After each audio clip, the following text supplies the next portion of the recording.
There's just not much there. 2:35 left, 2nd and 7, ball at the 14. Winchell to Miles. Miles, running room. That's a mojo touchdown. Yeah.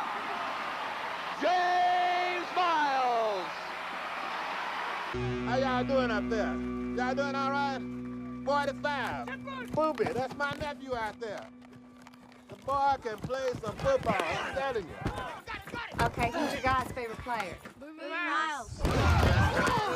He can spin right, don't make no difference. He can block, tackle, score the touchdown, snap the ball, hold the snap, and get the extra point.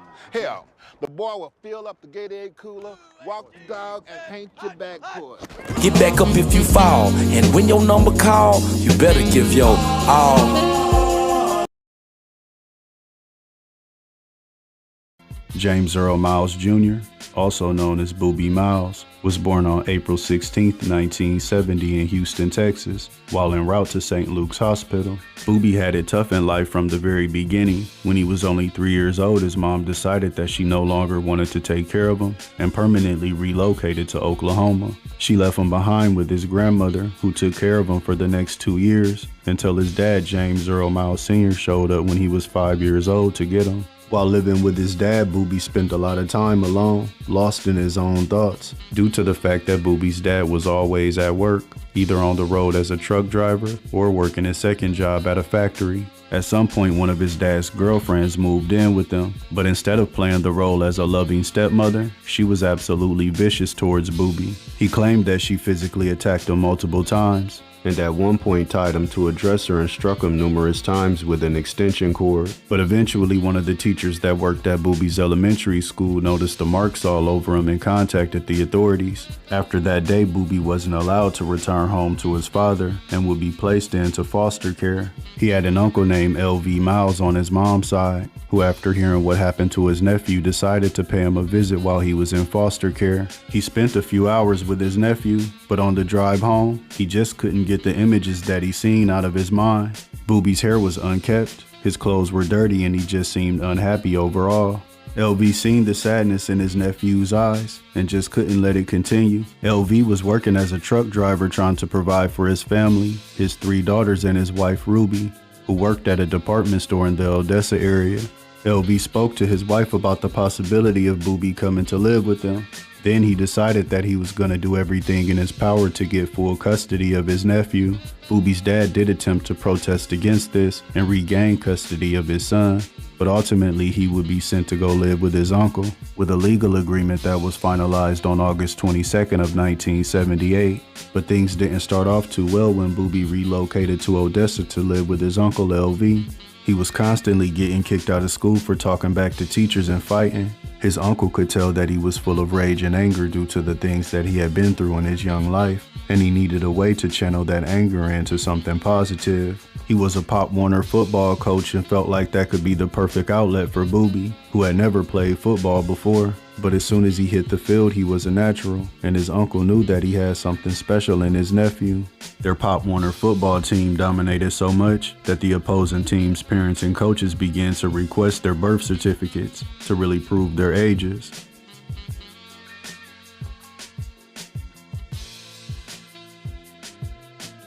Adopted by my Uncle LV when I was a kid.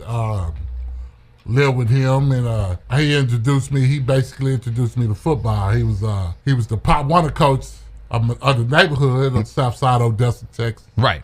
You know, he coached all the kids, and he asked me if I wanted to play football, you know, and I started out playing football, you know, and then he found the talent in me, and he tapped in, and it just went from there. Who knew? You know what I'm saying? Living with his Uncle LV finally gave Boobie a sense of normalcy and family in his life, as well as structure and discipline. His uncle would work with him relentlessly on his football skills. Boobie went on to play middle school football and was absolutely dominating the competition, especially when they played against the predominantly white schools. According to Boobie, the white high school coaches were scouting the players and seeing what was about to take place, that all of the black students would be going to one high school and they would absolutely dominate. So in response, they readjusted the schooling zones spreading out the black players to different schools in the area.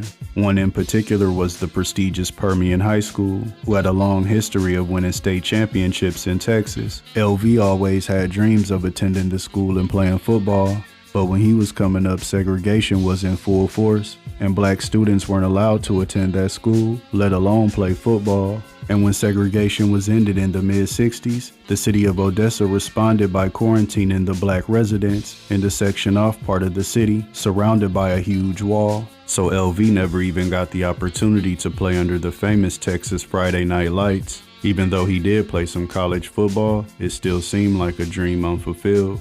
But football is king in the state of Texas, and LV believed that his nephew possessed the talents that could even transcend the racism that had become synonymous with the Odessa area. Ironically, the Permian school colors are also black and white, a reflection of the town.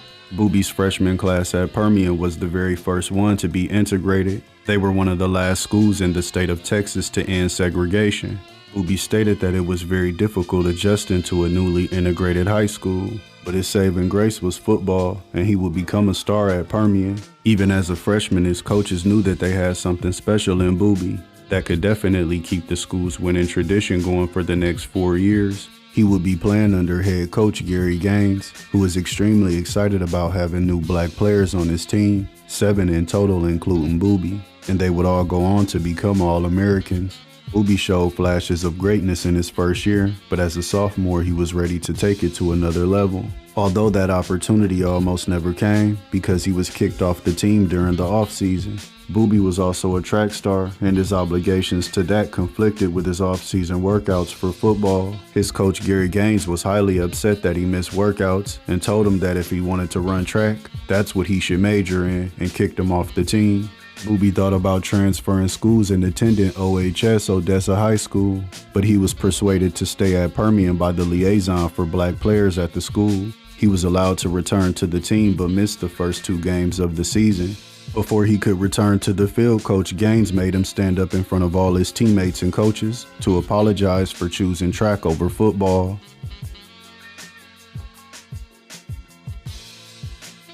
Chip, if I could go back to the 10th grade, nigga, I'd be at OHS.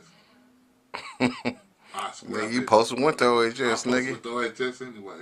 Nigga, you know they moved that boundary because your ass. Just yeah. It's the coaches that give a damn about what you can do after you leave. They don't care. They wasn't trying to help you prepare yourself for, you know what I'm saying, the next step beyond. It's all about what you can do for Permian, and that's that. Despite the early stumbling blocks, Boobie still managed to have a great season, and more college coaches were starting to attend his games. One thing that Boobie didn't have to worry about at Permian was his grades or staying eligible. It was an automatic. They diagnosed him with a learning disability that made him exempt from having to take state tests, which guaranteed that he remained eligible to continue to play football. Boobie stated that they did have tutors come around to try to help him, but usually they would just give him a paper to copy off of, or they would do the work for him. He also talked about how he started to get mysterious white envelopes in his locker that were full of money. If he had 200 yards on a Friday night, that Monday morning that's how much money would be in the envelope. It was happening week after week like clockwork, and eventually his uncle LV had to explain to him what was going on. He told Boobie, "You probably wonder how we were finally able to pay off our house, get caught up on bills, and have money in our pockets. It all came from the Permian boosters, who wanted to ensure that Boobie stayed motivated to keep running for their school." Going into his junior season, Boobie was the backup fullback to fan favorite and beloved player Sean Crow, who set the Permian school record for rushing in a season with over 2,000 yards.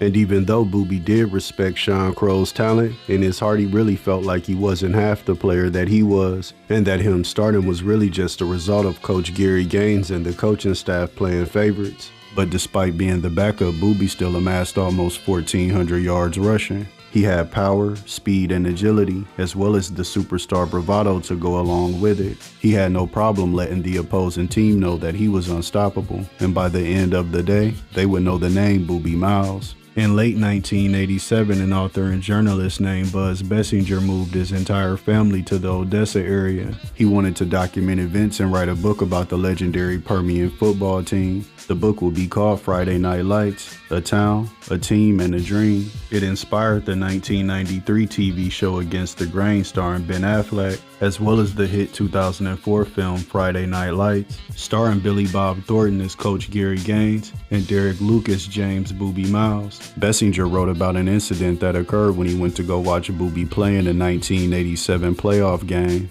They were calling Boobie racial slurs the entire game, trying to get under his skin. He almost got in a fight and was on the verge of being kicked out of this very important playoff game. Coach Gaines had to pull Boobie to the side and talk to him because he was on the verge of losing one of his top players. He told Boobie not to listen to the opposing team because they were really just trying to get him ejected in order to take football away from him. The coaches were aware of how much football meant to Boobie, and they knew that it was all he had. So Coach Gaines got him to believe that they were trying to take his dream away. This sent Boobie into a rage, and he unleashed on his opponents in a brutal blocking display. It was a big game, so the stadium was full of college recruiters, and Boobie impressed them all. But it wasn't due to him showcasing his elite running ability. It was his tenacity and will to block, clearing the way for Sean Crow to have a career day during a playoff game. Boobie only had 45 yards rushing that day, but a lot of scouts walked away feeling like he still had so much unlocked potential. And in some ways, Permian may have been holding him back from reaching the heights where his talents could truly take him.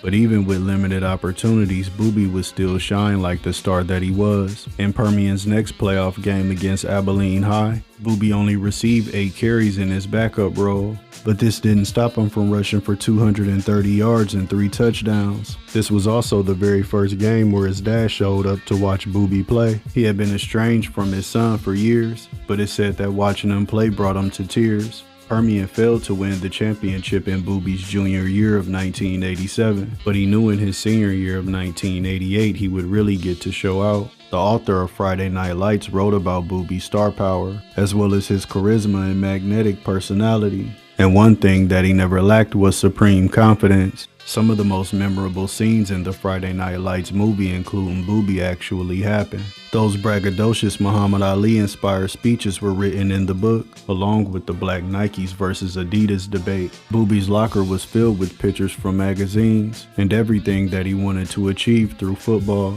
Luxury cars, mansions, money, women, and getting drafted to the NFL. I was trying to get to college, bro. Yeah. And we couldn't pay for it. My family's not rich. You know what I'm saying? It's my way to get my family out of the hood, bro. Yeah. Once that I tapped in on this talent, and I started understanding from everywhere else in the country, like, I'm on ESPN. What's that top? I don't know. Was it 300? And I was ranked like 75 at running back. Man, about the little money situation, man. Was it true or not, man? Did you really get paid? I got money. I ain't gonna say we. I can't speak on other homies, but I'm speaking on me. I got money. In a white envelope every Monday. I don't know who never had no name on it. I don't know who gave it to me. But I know it was how many yards I had, that's how much money was being in that envelope. Boobie felt like he was in the perfect situation going into his last year at Permian. He didn't have to worry about keeping up his grades or graduation. Thanks to his coaches, that was already taken care of.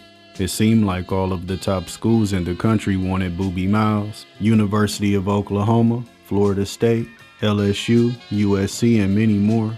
During their off-season workouts, Boobie's uncle LV could be heard yelling from the stands, proclaiming his nephew's greatness, proclaiming that he was the next great running back to come out of the state of Texas. People close to the situation claimed that at times LV may have pushed Boobie too hard, and that he was using his nephew to live out his dreams, as well as gaining monetary compensation. But according to Boobie, that wasn't true at all. And in his eyes, his uncle LV is his knight in shining armor, because he's the one who saved him from that foster home in Houston. So he was going to use his football talents to make a better life for his uncle and his family. I didn't know that I was a blue chipper, none of this type stuff until I was a junior. And I knew that, man, if I got the talent, they feel like I'm that good, then I got the talent to go get somewhere and make it to the league. Yeah. And that was my drive. Out, and he can pass. Should we believe the hype? What hype? The hype about Booby Miles. Now, hype is something that's not for real. I'm all real. There was a lot of excitement surrounding Boobie's upcoming season, and many people in the community felt like Boobie could break Sean Crow's single-season record with over 2,000 yards. Boobie's face was all over the Odessa newspapers, and despite the color of his skin, he was still a local hero. But unfortunately for Boobie, an event was about to take place that would not only alter his football career, it would alter his entire life. In the 1988 offseason headed into his senior year, Coach Gaines told Boobie that there was going to be a scrimmage held in Lubbock at Texas Tech University against Amarillo Polidoro, but he responded by telling Coach Gaines that he felt he didn't need to play in the scrimmage, but then he was told that if he decided to hold out, he would be suspended for the first 3 games of the season. Boobie felt like that could possibly affect his college recruitment, and he just couldn't let that happen. So he decided to play in the scrimmage against his better judgment. On the morning of the game, he said that he had a bad feeling, but he knew that he had no choice but to play or be suspended. When the scrimmage started, things were going as usual for Boobie. He was making defenders miss and racking up rushing yards. But on one particular play, Boobie made a move to try to get past the defender, but he couldn't get by because the defender grabbed him by his leg and wouldn't let go. Boobie tried to make a cut to get out of the defender's hold, and that's when another defender from the opposing team dove into Boobie's trapped leg. Boobie fell to the ground screaming in agonizing pain.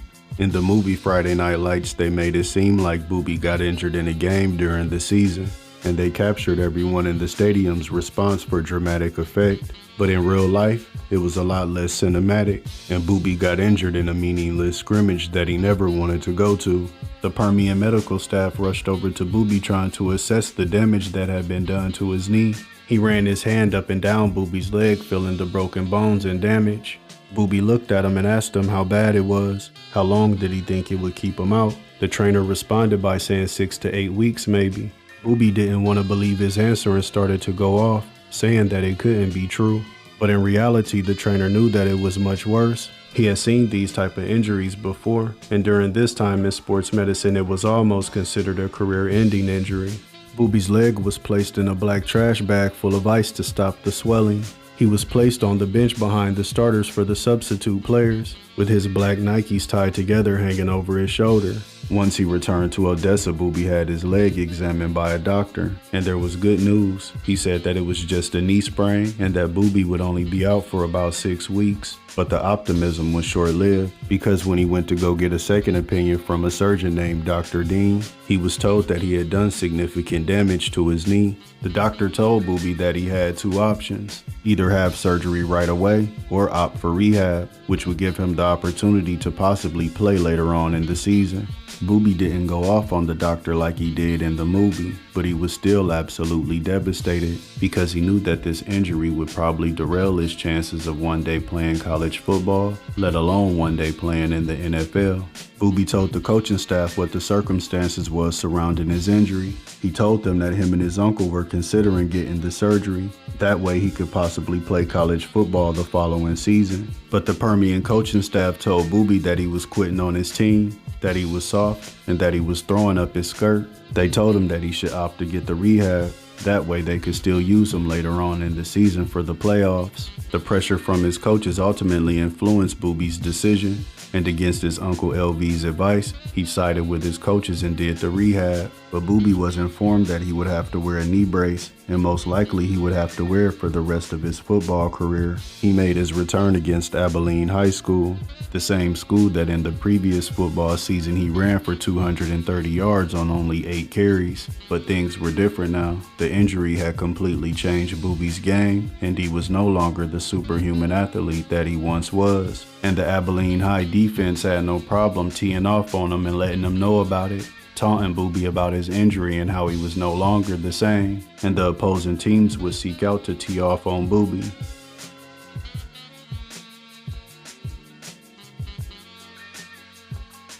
I got hurt in a bullshit ass scrimmage that I didn't even want to go to, that I didn't even have to play. It shouldn't have played in a scrimmage, nigga. Against Amarillo Paladura. Yeah. I went through all this. That's what, You don't play, if you don't go to the scrimmage, you ain't gonna play the first 2 games. Yeah. The first 2 or 3 games. Editor in a panic and says, I might as well come home and pay back the advance because the season's over. And, you know, the star of the team is not playing. And she said, I think that's great because that's going to put more pressure, more drama. How are they going to recover from it? That's a really interesting story. You know, stories are good when there's conflict, when there's drama, when there's unpredictability. And she was right. What happened was a kid out of nowhere, his name was Chris Comer, came in and it was virtually every bit as good. And that was in the first game. And when that happened, Boobie disappeared. That was it. And so the story of Boobie became more intricate and fundamentally much, much more tragic. But eventually, Coach Gaines realized that Boobie's backup, Chris Comer, was talented and could do a serviceable job in Boobie's place, and just possibly good enough to get him to a Texas State championship. Boobie played in a few more games but didn't have any impact. During the game against Midland Lee, Boobie didn't play in the first 2 quarters, and he almost quit at halftime. He didn't quit that day but did leave the team shortly after. He told Coach Gaines that he was going through with the surgery so he could get ready for college. But with the ascension of Chris Comer, they no longer needed Boobie. He was now expendable. The author of Friday Night Lights said that after his injury, he witnessed the entire town of Odessa turn their backs on Boobie. He was once beloved by all due to his football abilities, such a big star in the town that he didn't even have to pay for his own meals, because everyone believed that he was going to be the man to run him to a state title. But once that dream of a state title was deferred, the energy was completely different, and some people were even happy to see his downfall because they believed that he was a little too cocky to begin with. Buzz Bessinger stated that it was very common for him to hear people refer to Boobie as a dumb nigga during his time in Odessa, who were speaking on Booby Miles being injured, and said, what do you do with a horse who pulls up lame? You shoot him. And another person said, why even waste a bullet? When he was the star football player, he didn't have to worry about academics. The coaches already had an agreement with the teachers to pass him no matter what. But now that they could no longer use him on the football field, he was just another regular student who had to fend for himself. Boobie felt completely lost and frustrated without football, and the surgery had taken him out of school for a time, and he had fell so far back that he thought about dropping out altogether.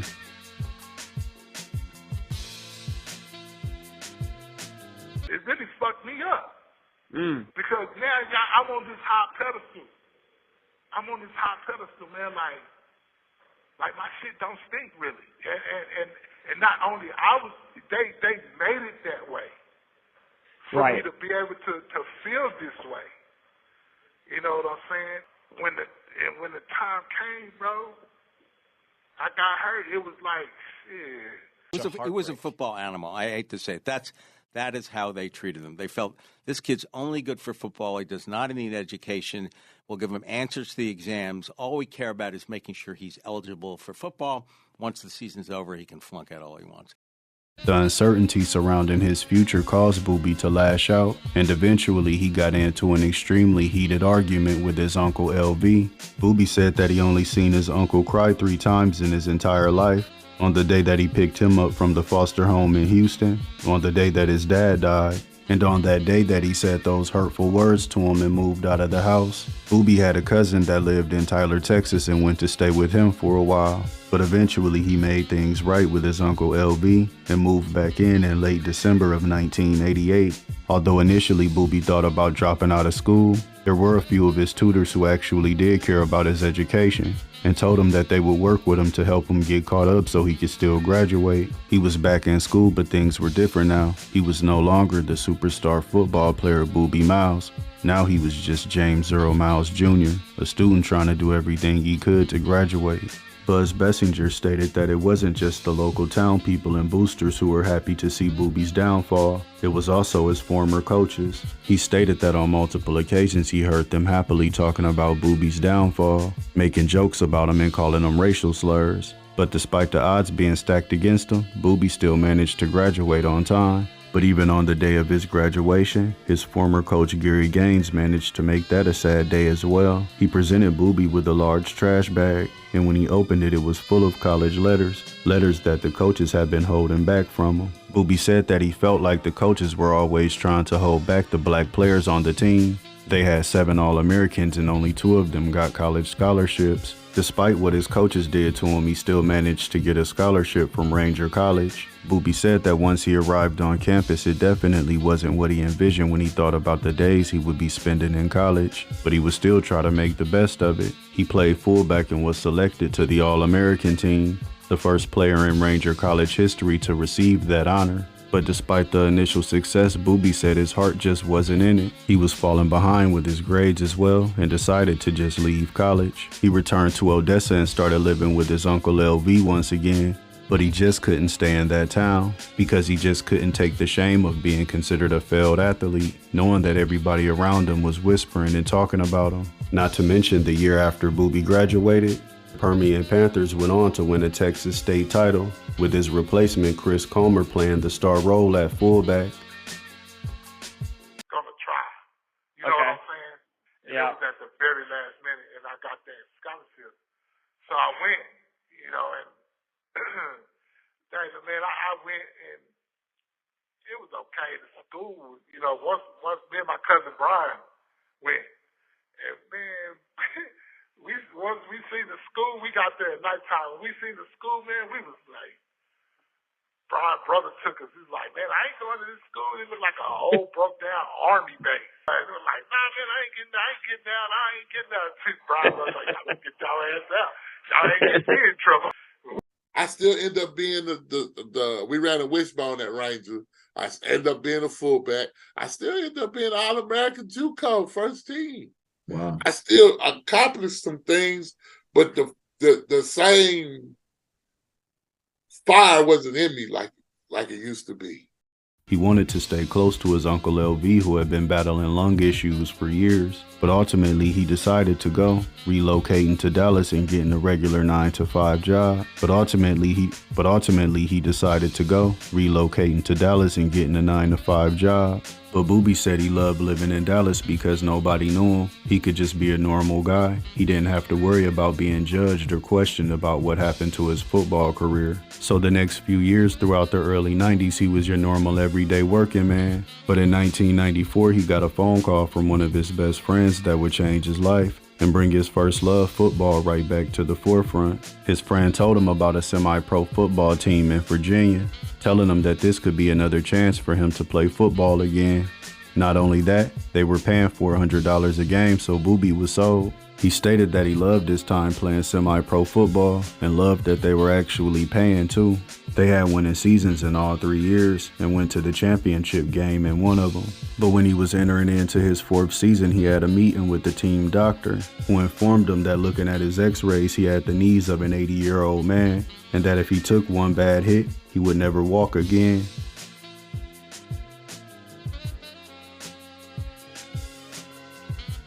We had the little team doctor, so I wouldn't have to visit the regular checkup. And the doctor said, man, he told me, he said, look, man, he said, I don't want to be no bearer. I hate to be the bearer of bad news. He said, but if you even remotely get tackled one time the wrong way, you'll be in a wheelchair for the rest of your life. Wow.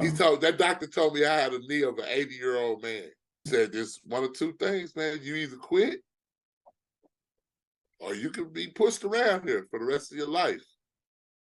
Boobie was forced to retire from football once and for all. Now it was officially over. He moved back to Odessa so he could be close to his uncle LV, but he passed away the following year in 1998 due to lung complications. Boobie had a hard time getting over the death of his uncle. He was the only true father figure that he really had. He stayed relatively low-key in Odessa over the next few years, but in 2004 he would once again be in the spotlight. when his life was portrayed on the big screen in the movie Friday Night Lights, which ascended Boobie from just being a West Texas legend to being known all over. He even had a cameo in the film playing the role of an assistant coach who was also on the sideline watching the reenactment of his injury. But the notoriety that came with the film became a gift and a curse. When they signed over the rights so a movie could be made, Boobie did receive some money, but it wasn't anything life-changing. But Boobie had fathered multiple children by this point, and some of his baby moms decided to take him to court so they could get more money because they believed that he was now rich from the movie Friday Night Lights. He made headlines again in 2011 after he was arrested for assaulting his stepbrother. Throughout the years, the author of Friday Night Lights, Buzz Bessinger, kept up with the players that he wrote about, including Booby Miles. But he said the last time that he saw him, he was wearing a prison uniform. Boobie did interviews speaking about the first time that he read Buzz Bessinger's book back in 1990 and how he wasn't surprised by any of the racism in the book or racial slurs that he was called. But there was one person that surprised him, one person that he never knew felt that way about him. His running backs coach, Coach Blue, who was a little younger than the other coaches and had a little more swag, so Boobie felt like he was different. Boobie said that it even got to the point where he viewed Coach Blue as a big brother. So when he read about how Coach Blue was one of the main coaches talking about him, it really hurt him. He called out the town of Odessa as well, because after the book was released, Buzz Bessinger received multiple death threats from angry Odessa residents who didn't like how they were portrayed in the book as racist rednecks. But according to Boobie, that's exactly what it was.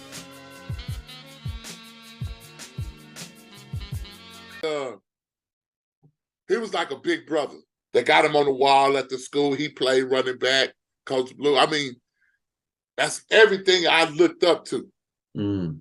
You feel what I'm saying? Yeah. And to get crushed like that, man, it was man, that took some years for me to even approach him. Now they got everybody riled up to now where you go. Now these motherfuckers don't want to be embarrassed because it's gonna be a film now. Mm-hmm. Well, we don't want to be portrayed as like the way they portrayed us in the book. Well, why the fuck not? Yeah. That was sold millions of copies. 6 feet, 6'2", 205 fast, mean, tough. You know, you never want to say anyone's targeted to be great in college or the pros because it's too much of a crapshoot. But he was great. And as I say, what happened to him it's one of the most tragic things I've ever seen. And he never recovered and his life is a wreck. Boobie would continue to have run-ins with the law, and there are reports that in 2015, Boobie was indicted for a 1999 SA case that occurred. He was sentenced to 5 years in prison and was released in 2020. When he got out, he wanted to make a positive change and became a motivational speaker for young high school athletes, preaching the importance of education and having a game plan, and not putting all of your hopes and dreams into a sport. The local news in Odessa would even do a story about the positive impact that he was having in the community.